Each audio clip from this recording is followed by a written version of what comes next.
El entierro de don Felipe. La tarde en que enterraron a mi vecino fue una de esas jornadas grises que parecen no tener principio ni fin. El aire estaba denso, casi tangible, y el cielo amenazaba con una tormenta que nunca se materializó.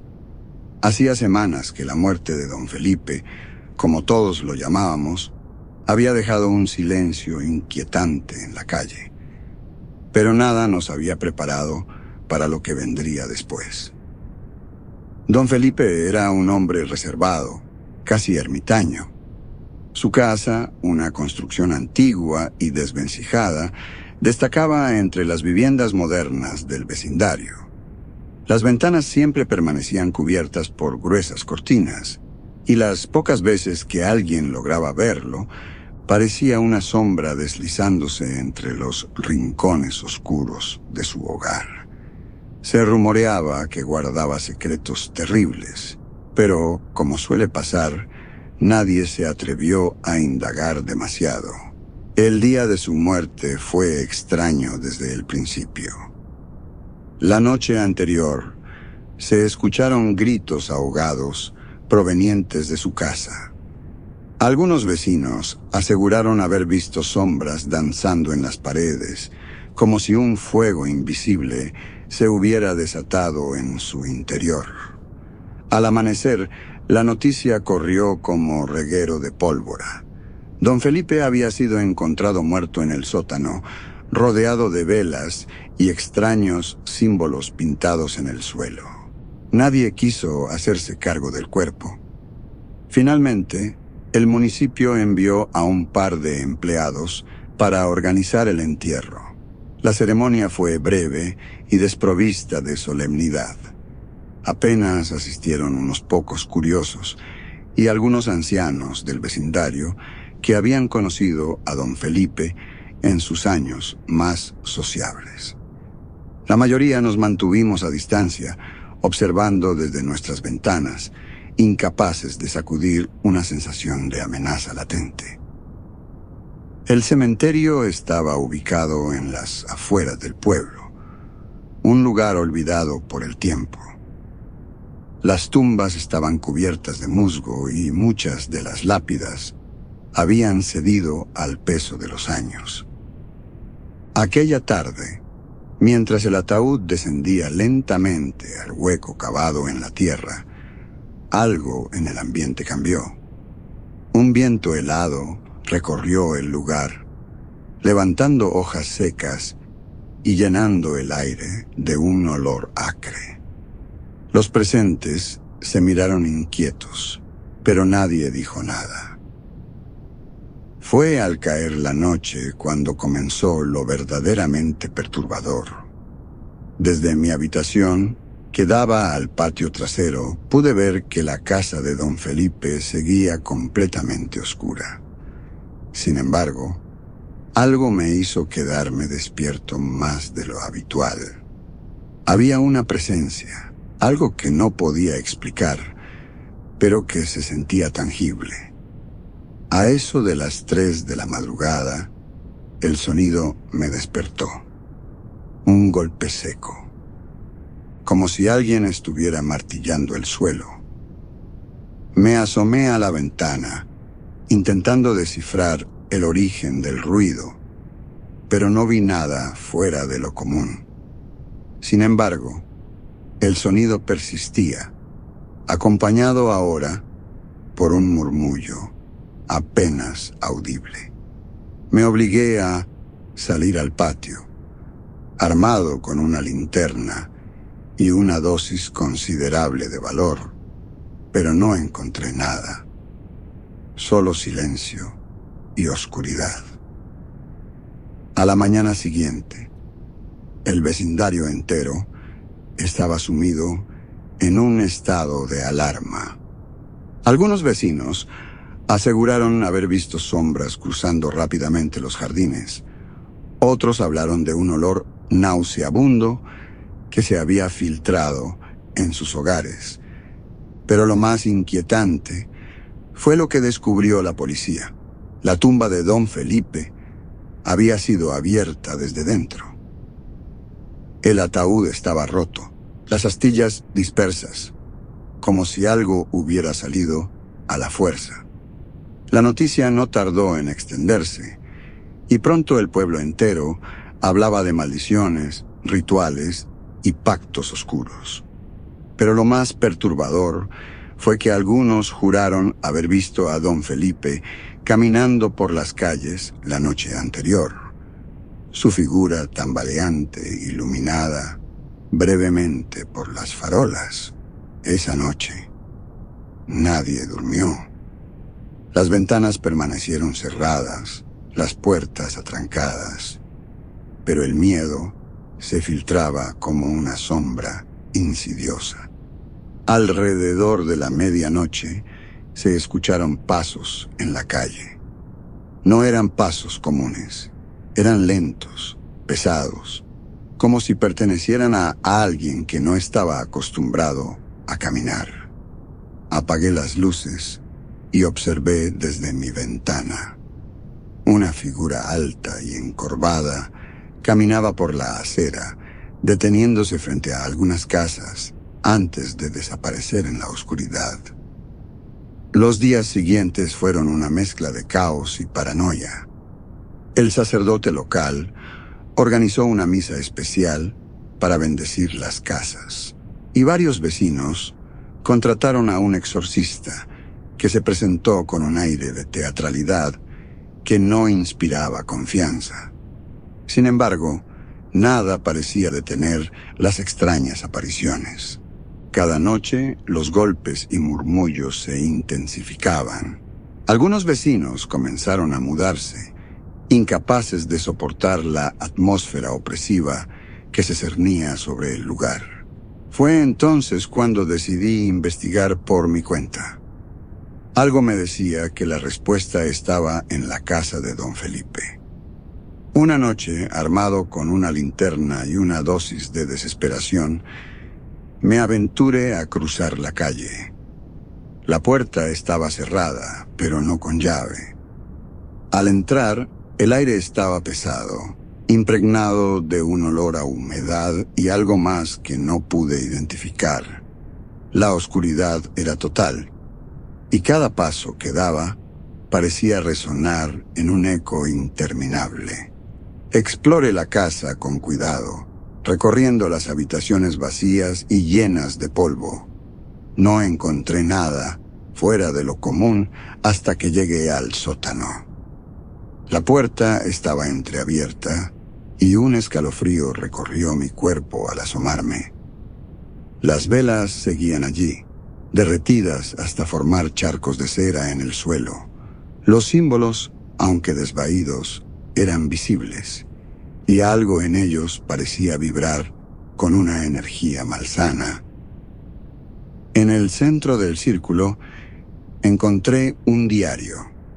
Las páginas estaban llenas de anotaciones febriles, diagramas y nombres que no podía pronunciar. Mientras leía, un patrón comenzó a emerger. Don. Felipe había estado intentando invocar algo, una entidad que prometía conocimiento y poder a cambio de un precio terrible. Pero algo había salido mal. Las últimas entradas eran caóticas, con frases como «no puedo controlarlo» y «la puerta no se cerrará». De repente, un ruido me hizo dar un respingo. Algo se movía en la oscuridad, algo grande. Sentí un calor abrasador en mi espalda y un susurro que no provenía de ninguna parte visible. Huí de la casa, dejando el diario atrás, pero algo había cambiado en mí. Esa noche, soñé con sombras que se estiraban para alcanzarme, con un abismo sin fondo que me llamaba por mi nombre. Las noches siguientes fueron un tormento. No solo continuaban los ruidos y las apariciones, sino que ahora también parecía que algo me observaba constantemente. Los vecinos comenzaron a evitarme, susurrando que yo había traído algo del sótano.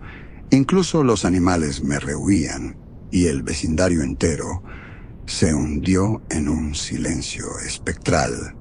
Una semana después, la casa de don Felipe se incendió misteriosamente. Las llamas consumieron todo en cuestión de minutos, dejando solo cenizas y un terreno calcinado. Algunos dijeron que fue un acto divino, otros que alguien había querido destruir cualquier rastro de lo que allí había ocurrido. Pero el mal ya se había desatado y el vecindario nunca volvió a ser el mismo. Finalmente decidí mudarme, pero incluso ahora, a cientos de kilómetros de distancia, siento que algo me sigue.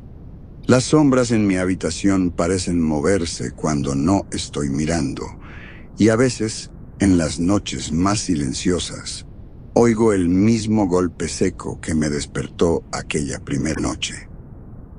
El entierro de don Felipe no fue el fin, fue solo el principio. La vieja Matilde. La aldea estaba envuelta en un aire denso y pesado el día del entierro de doña Matilde. Era una mujer de avanzada edad que había vivido más de 8 décadas en la misma cabaña al borde del bosque. Su figura encorvada, siempre cubierta por un chal negro, había sido una presencia constante y discreta. Para muchos, era solo una viuda solitaria que pasaba sus días en el jardín cuidando hierbas y flores extrañas. Pero tras su muerte, los secretos que escondía comenzaron a emerger, oscuros y perturbadores. El cortejo fúnebre fue silencioso. Pocas personas se atrevieron a asistir, y aquellas que lo hicieron parecían más movidas por la curiosidad morbosa que por un verdadero luto. La iglesia, con sus viejos vitrales que proyectaban sombras multicolores, estaba casi vacía. El sacerdote, visiblemente nervioso, apresuró la ceremonia. Su voz temblaba al recitar las oraciones y no dejaba de mirar el ataúd como si éste pudiera abrirse en cualquier momento. El sepulcro de doña Matilde estaba ubicado en el extremo más apartado del cementerio, cerca de un roble que se erguía como un guardián centenario. Mientras el ataúd era bajado, una bandada de cuervos surcó el cielo, emitiendo graznidos que resonaron como presagios. Un mal augurio, murmuró una de las ancianas presentes, haciendo la señal de la cruz. Nadie respondió, pero muchos compartieron la misma sensación de inquietud. Aquella noche, el pueblo intentó retomar su rutina, pero la calma no duró mucho. A medianoche, una luz tenue y oscilante fue vista provenir de la cabaña de doña Matilde. Algunos vecinos aseguraron haber escuchado cánticos en un idioma desconocido, acompañados por el sonido de ramas crujiendo bajo el peso de pasos invisibles. Nadie se atrevió a acercarse, y al amanecer, las habladurías ya habían comenzado. En los días siguientes, los rumores se multiplicaron. Un grupo de niños que jugaba cerca del bosque juró haber visto una sombra con forma humana entre los árboles. Los animales de las granjas comenzaban a comportarse de forma errática, negándose a comer y lanzando gemidos extraños en la noche. Incluso las plantas del jardín de doña Matilde parecían cambiar, creciendo rápidamente y adoptando formas retorcidas. El alcalde del pueblo, presionado por el creciente pánico, decidió enviar a 2 hombres a inspeccionar la cabaña. Regresaron pálidos y mudos, incapaces de articular lo que habían visto. Uno de ellos, más tarde, confesó entre balbuceos que el interior estaba lleno de libros antiguos, con páginas que parecían moverse por sí solas, y frascos que contenían sustancias irreconocibles. Fue entonces cuando el sacerdote declaró que doña Matilde había sido una bruja. La revelación no sorprendió a muchos. Recordaron las veces que la habían visto recolectando hierbas al amanecer o susurrando palabras incomprensibles mientras agitaba un bastón adornado con plumas y piedras. Pero lo que realmente sembró el terror fueron las historias de quienes decían haber recibido extrañas ofrendas de ella. Un ungüento que curó a un niño moribundo. Un amuleto que salvó a un cazador perdido en el bosque. ¿Eran gestos de bondad o parte de un plan más oscuro? El clímax llegó una semana después del entierro, cuando la tumba de doña Matilde fue hallada abierta. El ataúd estaba intacto, pero vacío. Las lápidas cercanas estaban cubiertas de un musgo negro y pegajoso, y un aroma dulce y nauseabundo impregnaba el aire. El sacerdote organizó una reunión urgente en la iglesia, instando a los aldeanos a rezar y mantenerse juntos. Esa misma noche, el caos se desató. Un grupo de hombres que había decidido vigilar el cementerio afirmó haber visto a doña Matilde, no como un espectro, sino como una figura corpórea que caminaba lentamente entre las tumbas, sosteniendo una vela cuyo fuego no iluminaba. Al intentar acercarse, sintieron un frío tan intenso que paralizó sus extremidades. «Nos miró», dijo uno de ellos, con los ojos desorbitados. Y sus ojos no eran humanos. El pueblo entero entró en pánico. Las familias se atrincheraron en sus casas, sellando puertas y ventanas con cruces y sal. Algunos decidieron huir, dejando atrás todo lo que poseían, pero no todos pudieron escapar. Una mujer desapareció esa noche, y su cámara fue hallada vacía, con las paredes cubiertas de extraños dibujos que parecían grabados con garras. El sacerdote, en un último intento desesperado, organizó un ritual de exorcismo en el cementerio. La ceremonia fue caótica, interrumpida por vientos huracanados que parecían emanar del suelo mismo. Algunos aldeanos aseguraron haber visto sombras aladas rodeando al sacerdote, quien continuó recitando oraciones hasta que su voz se quebró. Cuando el viento finalmente cesó, el silencio fue absoluto, pero el mal no había desaparecido. A la mañana siguiente, la cabaña de doña Matilde estaba en llamas. Nadie sabía cómo había comenzado el incendio, pero las llamas se alzaban tan altas que podían verse desde cualquier rincón de la aldea. Cuando el fuego se extinguió, los restos carbonizados revelaron algo aterrador.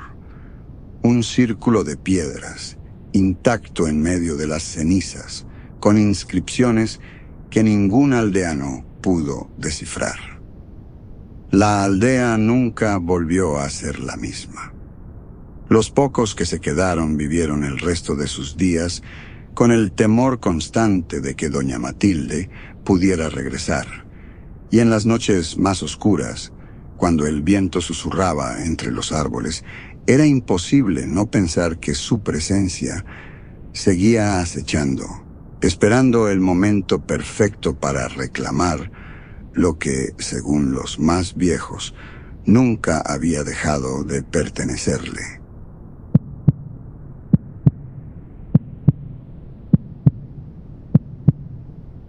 La carreta del Panteón, el Panteón de San Gregorio, era conocido por sus mármoles antiguos, tumbas adornadas con ángeles erosionados por el tiempo y una historia cargada de leyendas. Pero la más inquietante de todas era la de la vieja carreta que, según contaban los más antiguos del pueblo, aparecía en el camposanto a las 3 de la madrugada. Algunos decían que la habían visto recorrer lentamente los senderos entre las tumbas, tirada por caballos que parecían hechos de sombras y fuego. Nadie sabía de dónde venía ni a dónde iba, pero todos coincidían en una cosa: quien la viera nunca volvía a ser el mismo. La primera vez que escuché esa historia fue de boca de mi abuelo, sentado en la penumbra de su vieja cocina. Su voz temblorosa relataba cómo, en una noche de su juventud, había sentido el eco de ruedas de madera sobre el suelo de grava del panteón. Desde entonces, me obsesioné con la idea de descubrir la verdad. Ahora, años después, esa misma curiosidad me había llevado a cruzar los muros del camposanto en una noche de luna menguante. La oscuridad era absoluta. Armado con una linterna que apenas iluminaba unos pasos adelante, avancé por los senderos cubiertos de maleza. El aire estaba cargado de un aroma a humedad y tierra revuelta, y el silencio era tan profundo que podía escuchar mi propia respiración. Cada paso parecía resonar como un tambor en la quietud de la noche. A medida que me internaba más en el panteón, los rumores de la carreta se agolpaban en mi mente. Contaban que no solo transportaba almas perdidas, sino también secretos que los muertos no habían podido llevarse a la tumba. Otros decían que la figura del cochero era una sombra sin rostro y que su mirada podía robarte el alma. Mientras más pensaba en esas historias, más sentía un escalofrío recorrer mi espina dorsal. A las 2:30 de la madrugada, llegué al corazón del cementerio, donde se alzaba un mausoleo antiguo cubierto de enredaderas. Decidí esperar allí, con el reloj marcando los minutos que parecían alargarse indefinidamente. El viento comenzó a soplar, arrastrando hojas secas que se arremolinaban a mis pies. Todo indicaba que algo estaba por suceder. Cuando el reloj marcó las 3, un sonido distante rompió el silencio. El crujir de ruedas de madera avanzando lentamente. Mi corazón se aceleró mientras dirigía la linterna hacia el sendero principal, pero no había nada. Sin embargo, el sonido se hacía más claro con cada segundo, acompañado por un resonar metálico que podía ser el golpeteo de herraduras contra la piedra. De pronto, una figura emergió de la penumbra. Era la carreta.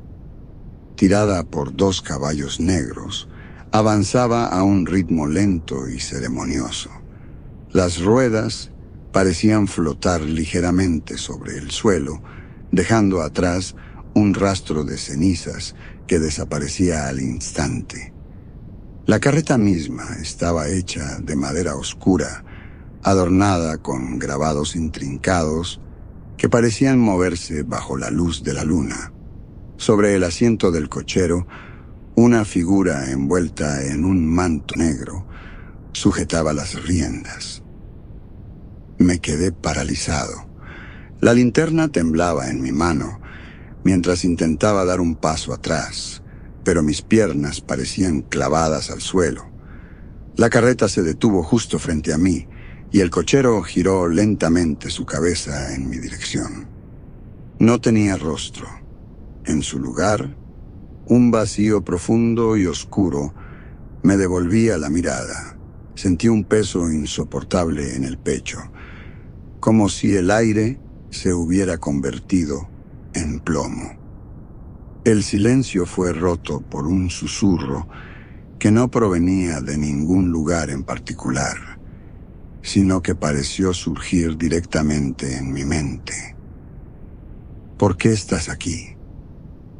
Las palabras eran frías, carentes de emoción, y resonaban con un eco que se alargaba más de lo natural. Intenté responder, pero mi voz no salía. Todo mi ser estaba atrapado en ese instante, en ese encuentro imposible. La puerta de la carreta se abrió con un chirrido prolongado. Desde el interior, una luz pálida y espectral iluminó el camino, revelando siluetas que parecían retorcerse y moverse como si fueran llamas. Sentí una atracción inexplicable hacia esa luz, una necesidad de acercarme que luchaba por resistir. De repente, un grito desgarrador resonó en el aire, sacándome de mi trance. Era un sonido inhumano, cargado de agonía y desesperación. La carreta comenzó a moverse de nuevo, avanzando lentamente hacia el sendero que llevaba al otro extremo del cementerio. Su figura se desvanecía poco a poco, como si nunca hubiera estado allí. Cuando finalmente recuperé el movimiento, me encontré solo en la oscuridad. La linterna había dejado de funcionar, y el silencio era absoluto una vez más. Corrí hacia la salida del panteón, sin mirar atrás, sintiendo que algo me seguía muy de cerca. Pasaron días antes de que pudiera hablar de lo que había visto. Cuando lo hice, muchos me miraron con escepticismo, pero algunos, los más ancianos, asintieron con gravedad. La carreta siempre elige a quienes tienen deudas con el más allá, me dijo una anciana, mientras cruzaba solo sus dedos en un gesto protector. Desde aquella noche, nunca volví a ser el mismo. Los sueños se llenaron de caballos negros, de ruedas que giraban en silencio, de un rostro ausente que me llamaba desde el vacío. Y cada vez que el reloj marca las 3 de la madrugada, siento que el eco de la carreta resuena en la distancia, recordándome que hay cosas que nunca deberían ser vistas.